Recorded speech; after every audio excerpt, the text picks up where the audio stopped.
Hello again, friends. With the confirmation that we received that there will be mixed decks in Vintage, I wanted to go over my first mixed deck list, and that is going to be basically an earlier version of Hellfire Ritual. When I started using Hellfire Ritual, Set 7 had already been released. We already had the second critical trigger, Flirtatious Succubus, and Basilisk, which are all cards that I eventually implemented into the deck list. Because we are missing a few cards, but not all of the cards, I decided to go ahead and try and demake it a little bit, and I added in a couple of cards that I thought actually could have been useful that I didn't consider in the original deck list because I didn't want to have too many Kagero cards in it. So without further ado, I would like to introduce Hellfire Ritual. So conceptually, Hellfire Ritual is based entirely around Demon World Marquis Amon. Amon has the effect where if you counterblast one, you can move a dark irregular rearguard to your soul, and then your opponent chooses one of their rearguards and retires it.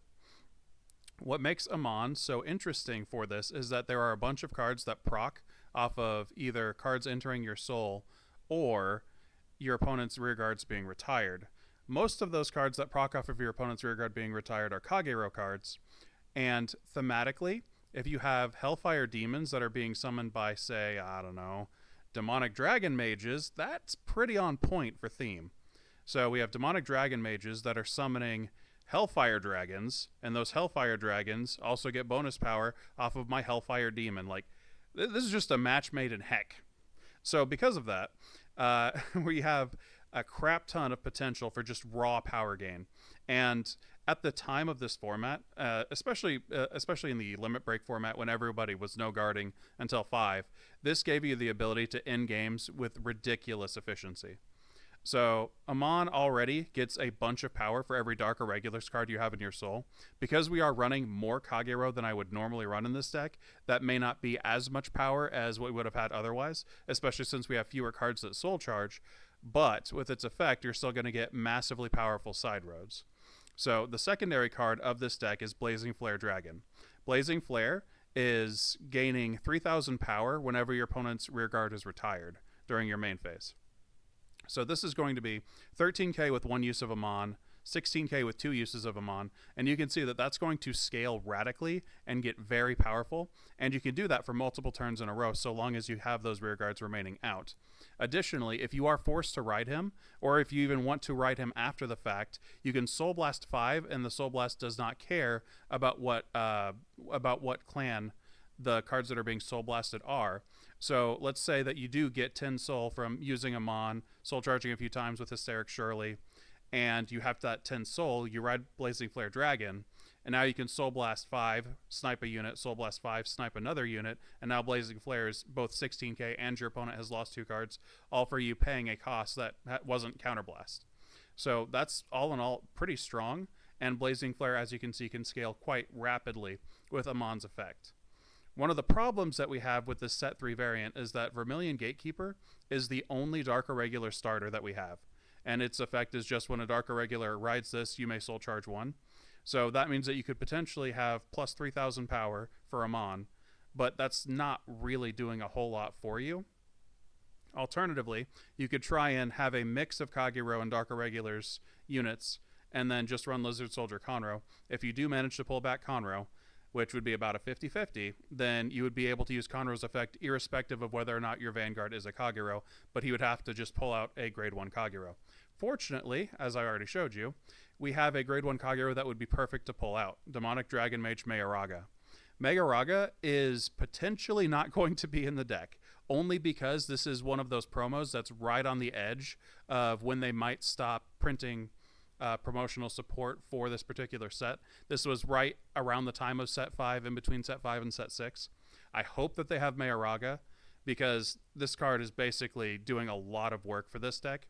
Whenever a rearguard is retired, Mahoraga gains 5,000 power. This is the biggest scaler that we have in this deck, and with 2 retires, that's already 15,000 power. It does not require you to have a Kagero Vanguard, so it is already going to get a massive amount of power just from using Amon's effect, say, twice.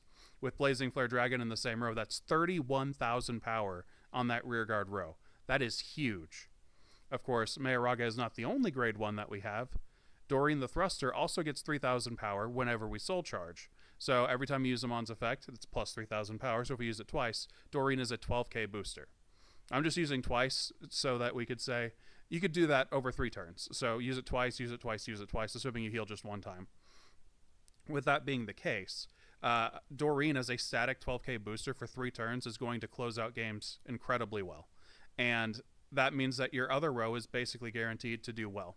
And we actually have one more scaler that I normally would not play in this deck because I prefer to have more Dark Irregulars just so that Amon's power can scale higher and higher, because he also gets that 1,000 power for every Dark Irregulars in Soul, which means that he generally doesn't need to have one of these massively scaling boosters. But because we have such a limitation in what cards we have available, I have decided to run Chain-attack Sutherland. Sutherland is basically an 8,000 power version of Blazing Flare Dragon. Normally, I wouldn't be running this card because I would just want to run either more Blazing Flare Dragons, or I would just not want to have so many Kagero. But because we're just hurting for options right now, like I had the choice between Decadent Succubus and Blue Dust, which Decadent Succubus is whenever you call a Dark Irregulars rearguard, you get a soul charge 1 while it's on Vanguard, and that would be a way to set up more soul. That doesn't even really seem that useful for this deck, and I don't see any reason to do that. So because of that, it really feels like Blue Dust would be the only other choice, which is just on attack, soul charge 1. Why would I want that? I decided that that wasn't how I was going to build the deck, so I didn't go that route. So Chain-attack Sutherland is instead going to be yet another scaler on the side. So that gives us potentially, we could have up to 8 front row scalers and up to 8 back row scalers, all of them giving you power whenever you use Amon's effect. And if you choose not to use Amon's effect, or if you don't draw into him or potentially ride him, then Blazing Flare can still do some stuff, and it will still proc a good chunk of your scalers. And if not, you do have a potential backup option, which would be Edel Rose. Edel Rose I am going to run at 2 of in the predominantly Dark Irregulars version, because it allows you to get her out of the hand and put back into the deck, and then you get Werewolf Sieger. Having a 10k vanilla is always fine.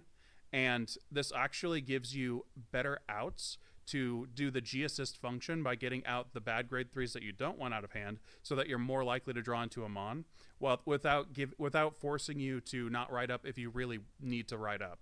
So that's kind of why I'm trying to manipulate the deck a little bit, have 2 Edel Rose, 2 Blazing Flare, so that way I can manipulate the G-assist mechanic and make it so that I'm more likely to get Amon.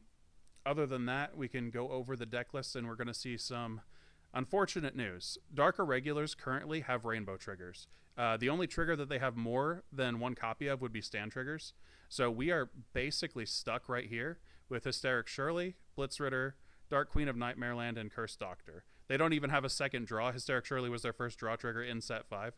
Fortunately, Hysteric Shirley is moved to soul charge 1, which will give those Doreens an extra 6,000 power by itself, and that can start making those Doreen scale wildly out of control as well. For the primarily Dark Irregulars version, I'm running 4 Doreen the Thruster, 4 Demonic Dragon Mage Mahoraga as the only Kagero grade 1, 4 Alluring Succubus, which is just soul charge 1 on call, and 2 March Hare of Nightmareland to use as perfect guards to protect Amon or Edel Rose if they happen to be the vanguards. Obviously, 4 Werewolf Sieger. The Werewolf Sieger's goal is to make it so that Edel Rose is able to be swapped back into the deck so that we can keep getting those cards out of deck. And then we're kind of stuck with these bad choices between Blue Dust and Decadent Succubus. I suppose we might go up to 4 Chain-attack Sutherland, just because these cards really aren't accomplishing anything for the deck. Dark Irregulars just does not have that extra grade 2 option right now. And for the grade 3s, we of course have 4 Amon, 2 Blazing Flare, and 2 Edel Rose, as I already explained. I have been, in my head, thinking about a potential Kagero variant where we have Lizard Soldier Conroe as the starter. If Lizard Soldier Conroe is the starter, that means that we are very unlikely to pull it back, since we only have 6 Kagero grade 1s. However, this allows us to move up to 8 critical triggers, which I think is a lot better for what the deck wants to do. Once set 7 comes out, assuming that they continue with the vintage format, that would absolutely benefit the deck, but then we'd also have a lot more options, so we wouldn't have to be so stuck with Kagero. But because of this, I just kind of went into the Kagero a little bit harder. So now we have 4 Sutherlands, 2 extra Kimnara, and 3 Blazing Flare. And what the Kimnara actually does is if we happen to ride into a Kagero, we can snipe a back row unit and then everything is still getting power. However, if we do not have a Kagero Vanguard, I believe it can still have the cost paid to be moved to Soul. I have that card pulled up, don't I? Let me see. Yes. If you have a Kagero Vanguard, choose up to one of your opponent's grade 1 rear guards and retire it. So this doesn't say if you have a Kagero Vanguard, you may pay the cost. This just says if you have a Kagero Vanguard, you may choose to retire the unit. So that means that we could honestly just play this, even with Amon as the Vanguard, counterblast 1 and move it to Soul. And that just counts as a Soul charge for Doreen the Thruster. I don't think that that's the best use of the card, but given how few other options we have, that seems to be one of the potential choices that we could make. This also is running Nehalem, so that we have 7 10k grade 2s and just 1 copy of Edel Rose. This just is a testament to how few viable grade 2s we have. We could run something like the 8k Amon, but that's only going to be 11k if we have the 6 Dark Irregular Soul, and that doesn't seem likely to me, especially if we're mixing the ratios up further to try and enable Kagero critical triggers to be run. So this deck certainly has its problems, but I do like the idea of having these particular options. And I do think that there is enough Kagero in here that we are going to reliably hit the extra second critical. That's all I have for this video. I hope you liked it. Have a good one.